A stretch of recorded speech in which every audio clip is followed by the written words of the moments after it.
नमस्कार शेतकरी बंधूंनो, मित्रांनो. आज 8 जुलै 2026.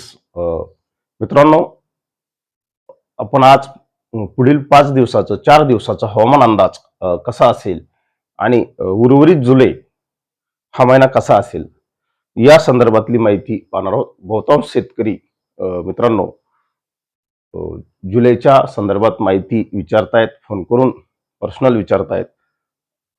मराठवाड्यातील विशेषतः अद्यापही मित्रांनो मराठवाड्यात विशेष पावसाच्या नोंदी झालेल्या नाहीत. मित्रांनो, घाटाळ पाऊस पडला, घाटमाथ्यावर पाऊस पडला, पुणे मुंबई सारखी शहरं पाण्यात गेली, म्हणजे महाराष्ट्रात पाऊस पडला का, हा खरा प्रश्न आहे. जरी महाराष्ट्रातली सरासरी या पावसामुळे पुढे वाढली असेल, परंतु पावसातलं वितरण समान आहे का, हे आज आपण या व्हिडिओमध्ये पाहणार आहोत. मी राजभाऊ उगले, राहणार कोठाळा, तालुका अंबड, जिल्हा जालना. मित्रांनो, हा महाराष्ट्राचा मॅप आहे. IMD मार्फत आपल्याला हे प्राप्त झालेले आहे. आज 8 तारीख मित्रांनो. आज पश्चिम विदर्भातील अकोला, अमरावती वगैरे या ठिकाणी येलो अलर्ट आहे. मित्रांनो, या मॅपमध्ये नंदुरबार, धुळे, जळगाव अलर्ट दाखवला नाही, परंतु त्या ठिकाणी या गुजरातच्या सिस्टीममुळे पाऊस जाणार आहे. लक्षात घ्या. नाशिकचा पाऊस उत्तरेकडे सरकलेला आहे. Low pressure system Madhya Pradesh मार्गे उत्तरेकडे जात आहे. त्यामुळे नंदुरबार, धुळे, जळगाव आपण पाठीमागे सांगितले होते की खानदेशामध्ये अतिवृष्टी, तो आज दिवस आहे. बाकी ग्रीन कलर मित्रांनो तुम्हाला महाराष्ट्रात कुठेही मोठ्या पावसाची ऍक्टिव्हिटी दाखवत नाही. 8 तारीख मित्रांनो, ही 9 तारीख आहे. 9 तारीख सुद्धा पूर्व विदर्भातील जो दक्षिण भाग आहे यामध्ये चंद्रपूर, गडचिरोली वगैरे या भागात आहे. उत्तरेकडे भंडारा, गोंदिया वगैरे कुठेही पावसाच्या नोंदी नाहीत. संपूर्ण अंतर्गत महाराष्ट्र ग्रीन मध्ये दाखवलेलं आहे. म्हणजे इथं ढगाळ वातावरण राहून हलक्या पावसाच्या नोंदी होतील. फार मोठा पाऊस 9 तारखेला सुद्धा नाही. त्यानंतर मित्रांनो, ही 10 तारीख आहे. 10 तारीख तर मित्रांनो फक्त पूर्व विदर्भात आपल्याला पाऊस दाखवते. उर्वरित महाराष्ट्रात कुठेही पावसाची नोंदी येणं दाखवलेल्या नाहीत. ही पहा 11 तारीख, येलो कलर. जिथं येलो कलर आहे तिथं मध्यम पावसाची शक्यता आहे. ग्रीन कलरच्या ठिकाणी कुठेही पावसाची वॉर्निंग नाही. लक्षात घ्या. म्हणजे 11 तारखेपर्यंत तरी महाराष्ट्रात कुठेही समाधानकारक पाऊस नाही. आणि त्यापुढे सुद्धा मित्रांनो महाराष्ट्रात पावसाची खूप मोठी तफावत, तूट आपल्याला दिसून येते. आपण जर या मॉडेलकडे जर पाहिलं मित्रांनो, हे मॉडेल 8 जुलै ते 14 जुलैचे आहे. हे मल्टी मॉडेल आहे. आपण जर या मॉडेलकडे जर लक्ष टाकलं तर संपूर्ण रेड कलर आणि व्हाईट कलर हा आपल्याला कमी पावसाचे संकेत देतात. हा रेड कलर मध्ये, व्हाईट कलर मध्ये पाऊस कमी दाखवत आहे महाराष्ट्रात.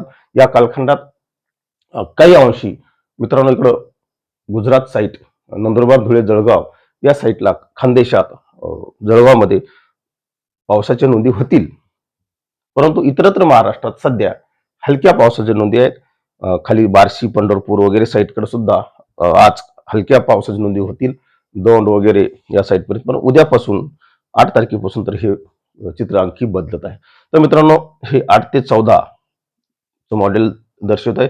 हे मित्रांनो 15 ते 21 तारीखपर्यंत, म्हणजे आपण 21 तारखेपर्यंत जरी गेलो तरी आपल्याला देशामध्ये, राज्यामध्ये, देशात इतरत्र पाऊस बला चांगला असेल, परंतु विशेषतः राज्यात, विशेषतः मराठवाड्यात माझ्या पावसाच्या नोंदी आपल्याला कुठेही होताना या कालखंडात दिसणार नाही. ढगाळ वातावरण राहील, हलक्या पावसाच्या नोंदी असतील. आणि विशेष म्हणजे या कालखंडात मित्रांनो काही अंशी तापमान सुद्धा राज्यातलं वाढणार आहे. अगदी पाऊसच होणार नाही हे म्हणणं तितकंसं संयुक्तिक नाही, परंतु हलका पाऊस होत असतो. ही पहा मित्रांनो 21 ते 28 तारीख या कालखंडात थोडशा पावसाच्या शक्यता बळावत आहे. फार नाही, परंतु आयडी जो घटक आहे आपला तो हलका पॉझिटिव्ह होण्याची शक्यता तयार झालेली आहे. काही MGO फेज हा मित्रांनो ऑगस्टमध्ये तो स्टेज A1 मध्ये येण्याची शक्यता आहे. या सर्व कारणामुळे जुलैचा शेवटचा आठवडा म्हणजे 21 ते 28 तारीख हा तुम्हाला दाखवतो. 21 ते 28 तारखेचा 22 ते 28 तारीख आहे.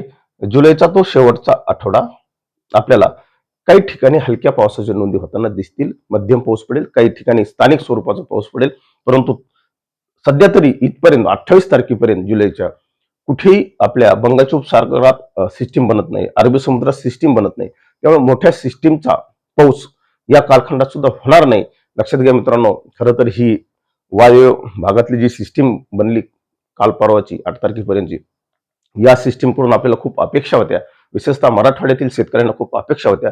परंतु या सिस्टीमने मराठवाड्याची निराशा केलेली आहे आणि उर्वरित जो आपला 8 तारीख ते 28 तारीख जो जुलै आहे, या कालखंडात कुठेही जोरदार सिस्टीम बनत नाही. त्यामुळे निश्चित मोठ्या तरी पावसाच्या सध्या तरी नोंदी आपल्याला होताना दिसणार नाहीत. घाटावर काही काळ पाऊस सक्रिय राहील, कारण ते घाटावर अधूनमधून पावसाच्या सरी येत राहतील, हलक्या पावसाच्या सरी येत राहतील. घाट जरी सक्रिय राहिला तर अंतर्गत महाराष्ट्रात मात्र समाधानकारक पावसासाठी आपल्याला साधारणतः 28 तारखेपर्यंत तरी वाटच पाहावी लागेल. एवढंच या निमित्ताने सांगतो, थांबतो. मित्रांनो, अधिक माहितीसाठी IMD सारख्या विश्वसनीय चॅनलला फॉलो करा. जय हिंद, जय महाराष्ट्र, जय जिजाऊ.